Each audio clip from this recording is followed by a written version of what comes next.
SCN news బులెటిన్ల ముందుగా headlines.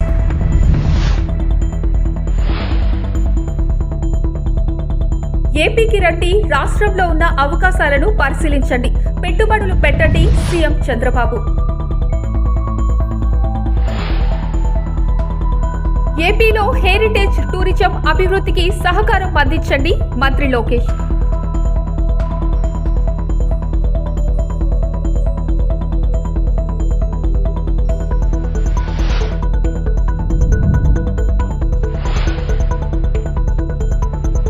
యాదగిరిగుట్టలో Lakshmi నరసింహస్వామిని దర్శించుకున్న కవిత.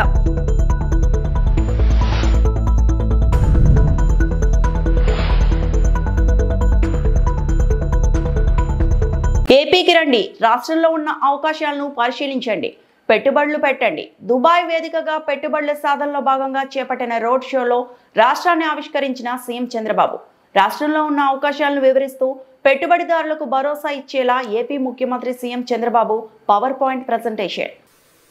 One thing I want to promote investment, and at the same time I want to request you to come to Visakhapatnam and witness what is happening in India, what we are going to provide in Andhra Pradesh.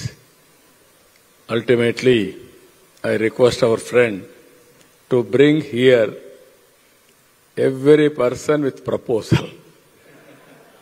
At least one proposal. Seeing is belief. Come to Andhra Pradesh. You have seen my track record even earlier.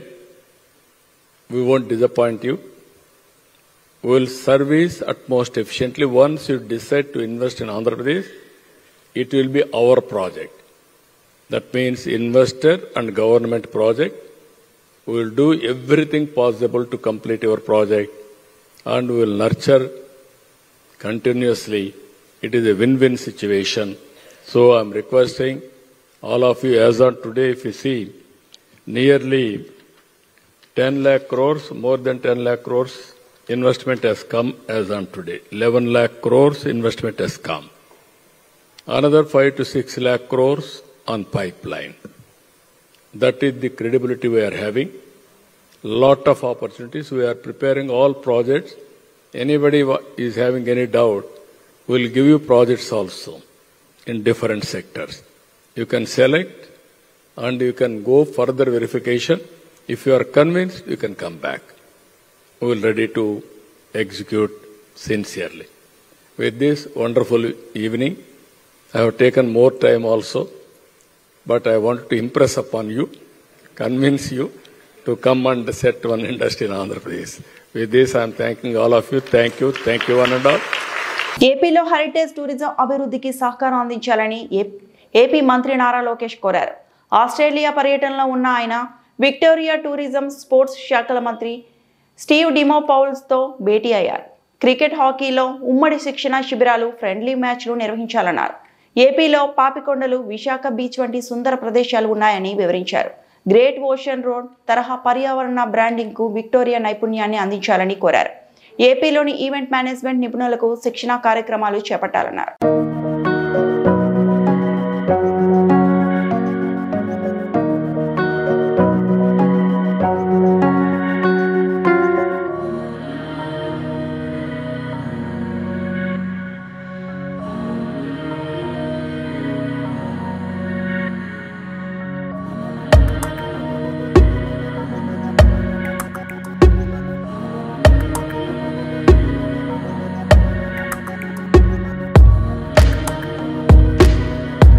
ఇక add ఏజెన్సీల రాష్ట్ర ప్రభుత్వ పాలన అని మాజీ CM Jagan విమర్శించారు.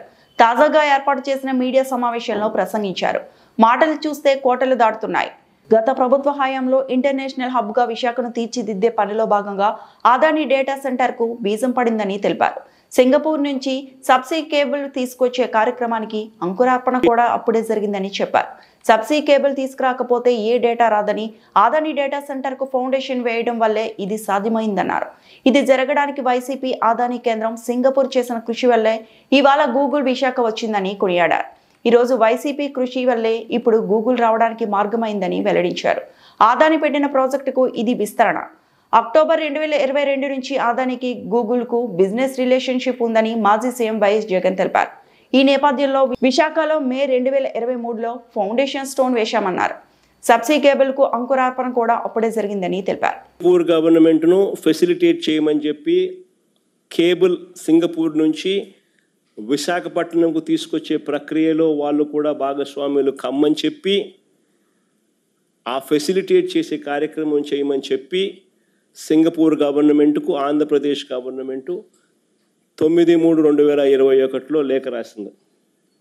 అంటే last కొన్ని పారాగ్రాఫ్లు మాత్రం 2 పారాగ్రాఫ్లు మాత్రం, మిగతా కంటెంట్ అంతా కూడా చదివితే ప్రతి కంటెంట్లోని ప్రతి ఇంపార్టెంట్ విషయం కూడా మీకు తెలుస్తుంది. ఈ లెటర్ మీడియాకు కూడా అవైలబుల్గా ఉండడానికి నెట్లోనే పెడతాము.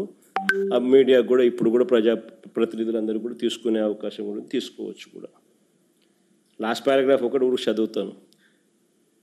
We sincerely hope that the ongoing consultation between Adani Enterprises Limited and the Government of Singapore and its entities to develop Visakhapatnam as a data center would result in a positive outcome for a data corridor between Visakhapatnam and Singapore.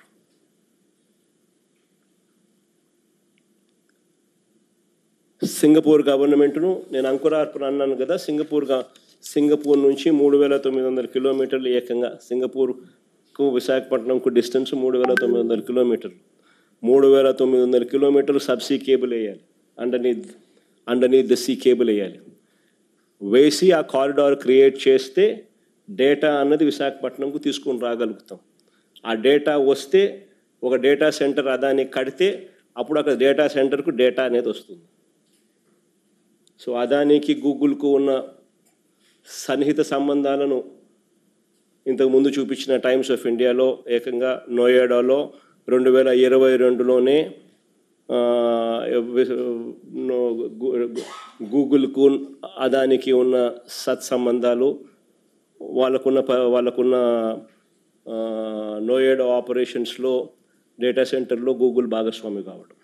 నైరుతి బంగాళాఖాతంలో అల్పపీడనం కొనసాగుతుంది. 12 గంటల్లో క్రమంగా బలహీనపడి అల్పపీడనంగా మారే అవకాశం ఉంది. అండమాన్ సముద్ర తీరంలో ఉపరితల ఆవర్తనం కొనసాగుతోంది. 24 గంటల్లో రాష్ట్రంలో అతి భారీ వర్షాలు కురిసే అవకాశం ఉంది. రాష్ట్ర వ్యాప్తంగా వాతావరణ శాఖ రెడ్ అలర్ట్ జారీ చేసింది. గుంటూరు, ప్రకాశం, నెల్లూరు, చిత్తూరు, కర్నూలు జిల్లాలతో పాటు యానాంలో ఆకస్మిక వరదలు వచ్చే అవకాశం ఉందని పేర్కొంది. మత్స్యకారులు వేటకు వెళ్లొద్దని అధికారులు హెచ్చరికలు జారీ చేశారు.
విజయవాడలో ఇంద్రకీలాద్రిపై కనకదుర్గమ్మను గాజులతో సుందరంగా అలంకరించారు. కార్తీక మాసం 2వ రోజున జగన్మాతకు గాజులతో ప్రత్యేకంగా అలంకరణ చేయడం ఆనవాయితీగా వస్తుంది. ఈసారి కూడా అధిక సంఖ్యలో గాజులతో అమ్మవారి మందిరాన్ని అలంకరించారు. ఈ సందర్భంగా తెల్లవారుజాము నుంచి అమ్మవారిని దర్శించుకునేందుకు భారీ సంఖ్యలో భక్తులు తరలివస్తున్నారు. ప్రత్యేక పూజలు నిర్వహిస్తున్నారు.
యాదగిరిగుట్టలోని శ్రీ లక్ష్మీ నరసింహస్వామిని తెలంగాణ జాగృతి అధ్యక్షురాలు ఎమ్మెల్సీ కల్వకుంట్ల కవిత దర్శించుకున్నారు.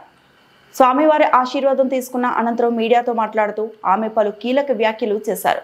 కవిత మాట్లాడుతూ సివిల్ సొసైటీ ఆర్గనైజేషన్లో ఉన్నప్పటికీ రాజకీయాల గురించి తప్పకుండా మాట్లాడతాను. ప్రజలకు మేలు జరగాలంటే పార్టీలు అవసరం అనేది తప్పనిసరి కాదు. ప్రజలు కోరుకుంటే సమయం వచ్చినప్పుడు పార్టీ వస్తుంది అని అన్నారు. యాదాద్రి లక్ష్మీ నరసింహస్వామి క్షేత్రంలో ఇవాళ తెలంగాణ జాగృతి నాయకులు కార్యకర్తలు అందరం కూడా పెద్ద ఎత్తున వచ్చి దర్శనం చేసుకోవడం జరిగింది. మరి ప్రత్యేకించి మొన్న తిరుమలకు వెళ్లి ఈరోజు లక్ష్మీ నరసింహస్వామి దగ్గరికి వెళ్లి వరుసగా ఒక్కొక్క పుణ్యక్షేత్రానికి వెళ్లి తెలంగాణ జాగృతి జనం బాట అనే కార్యక్రమం ఏదైతే ఈ నెల 25వ తారీఖున చేపడతా ఉన్నామో ఆ కార్యక్రమం మరి ఎటువంటి అవాంతరాలు లేకుండా జరగాలని ప్రజల వద్దకు మేము వెళ్లేటటువంటి క్రమంలో ప్రజా సమస్యల్ని అర్థం చేసుకునేటటువంటి శక్తి ఆ భగవంతుడు మా జాగృతి నాయకులందరికీ కూడా ఇవ్వాలని చెప్పి ఒక విశ్వాసంతోని ఒక ఆలోచనతోని మరి దైవ దర్శనాలన్నీ చేసుకుంటా ఉన్నాము. మరి 25వ తారీఖు నాడు జాగృతి జనం బాట అనే కార్యక్రమం ప్రారంభమవుతుంది. మా నిజామాబాద్ జిల్లా నుంచి మా సొంత ఊరు నుండి ప్రారంభించి 33 జిల్లాలు కూడా 4 నెలల పాటు కంటిన్యూస్ గా మేము మరి పర్యటన చేస్తాం. ప్రతి జిల్లా కేంద్రంలో కూడా 2 రోజులు ఉండి అక్కడ ఉండేటటువంటి మేధావులను విద్యావంతులను అదేవిధంగా రైతులను రైతు కూలీలను విద్యార్థులను ప్రతి ఒక్కరిని అందరికన్నా ముఖ్యంగా మా ఆడబిడ్డలను మా యువకులను అందరినీ కూడా కలిసి మరి ఆయా జిల్లాల్లో ఉండేటటువంటి సమస్యలేంటి వాటి పరిష్కారానికి ఏ దిశగా మనం ప్రయత్నం చేయాలి ఇప్పుడు ఉన్నటువంటి ప్రభుత్వాలు మరి అదేవిధంగా ప్రతిపక్షాలు ఈ వైఖరి ఎట్లా ఉంది ఇంకా ఎట్లా ఉండాలి ఇటువంటి అన్ని అంశాలు కూడా కూలంకుషంగా చర్చించడానికి జాగృతి జనం బాట ఒక వేదిక అవుతుందని చెప్పి మేము బలంగా నమ్ముతా ఉన్నాం. మరి ఈ యొక్క కార్యక్రమంలో దైవం యొక్క ఆశీర్వాదం ఉండాలని ప్రజల యొక్క ఆశీర్వాదం ఉండాలని మనస్ఫూర్తిగా కోరుకుంటా ఉన్నాం. పశ్చిమ గోదావరి జిల్లా నర్సాపురం పట్టణంలో తీర గ్రామాల్లో భారీ వర్షం కురిసింది. దీంతో పట్టణంలో రోడ్లన్నీ జలమయమై ప్రధాన రహదారులపై మోకాల లోతు నీరు నిలిచింది. ఉదయం నుండి ఎడతెరపు లేకుండా కురుస్తున్న వర్షాలకు వాహనదారులు ప్రజలు తీవ్ర ఇబ్బందులు పడ్డారు. అత్యవసర పరిస్థితుల్లో బయటకు రావాల్సిన పరిస్థితి ఏర్పడింది. ప్రభుత్వం హెచ్చరికలు జారీ చేయడంతో మత్స్యకారులు సముద్ర వేటకు వెళ్లకుండా తమ వేట బోట్లను ఒడ్డుకు చేర్చుకోవడం జరిగింది.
విశాఖపట్నం నగర వ్యాప్తంగా వ్యర్థాలు పారివేయడాన్ని నియంత్రించేందుకు డ్రోన్ కెమెరాలు, కృత్రిమ మేధస్సు సాంకేతిక ద్వారా నిత్య పర్యవేక్షణ జరుగుతోందని జీవీఎంసీ కమిషనర్ కేతన్ గార్గ్ తెలిపారు. డ్రోన్ల ద్వారా సేకరించిన దృశ్యాలను సిటీ ఆపరేషన్ సెంటర్లో ఏఐ సహాయంతో విశ్లేషిస్తున్నామని, ఆధారంగా జీవీఎంసీ షీ టీమ్స్ ఉల్లంఘనలకు పాల్పడిన వారిపై చర్యలు తీసుకుంటున్నామని, జరిమానాలు విధించేందుకు ప్రత్యేక బృందాలను సిద్ధం చేస్తున్నామని గురువారం ఆయన పత్రికా ప్రకటన ద్వారా తెలిపారు. బుధవారం రాత్రి 4వ జోన్ పరిధిలో పూర్ణ మార్కెట్ నుంచి కనక మహాలక్ష్మి ఆలయం జంక్షన్ వరకు డ్రోన్ ఏఐ ఆధారిత పర్యవేక్షణ చేపట్టినట్లు తెలిపారు. ఈ తనిఖీల్లో టౌన్ కొత్త రోడ్డు నుండి కనక మహాలక్ష్మి ఆలయం వరకు ఉన్న ఫుట్పాత్ల వెంట అధికంగా వ్యర్థాలు పేరుకుపోయినట్లు గమనించారని, ఆ ప్రాంతంలోని దుకాణదారుల్లో చాలా మంది డస్ట్బిన్లు వినియోగించకపోవడం గుర్తించామని ఆయన తెలిపారు. బహిరంగ ప్రదేశాలు, రహదారులు, ఫుట్పాత్లు, కాలువల్లో వ్యర్థాలు వేయడాన్ని అరికెట్టేందుకు జీవీఎంసీ ఆధునిక సాంకేతికతను ఉపయోగిస్తున్నట్లు కమిషనర్ వివరించారు. డ్రోన్లు, ఏఐ సాంకేతికత ద్వారా వ్యర్థాలు వేస్తున్న వ్యక్తులు లేదా వ్యాపారస్తులను గుర్తించి షీ టీమ్స్ ద్వారా కఠిన చర్యలు తీసుకుంటున్నట్లు తెలిపారు. ఈ చర్యల్లో భారీ జరిమానాలు విధించడం, ట్రేడ్ లైసెన్సులు రద్దు చేయడం, అవసరమైన అమలు చర్యలు చేపట్టడం ఉంటుందని కమిషనర్ తెలిపారు.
ఈ వార్తలు ఇంతటితో సమాప్తం.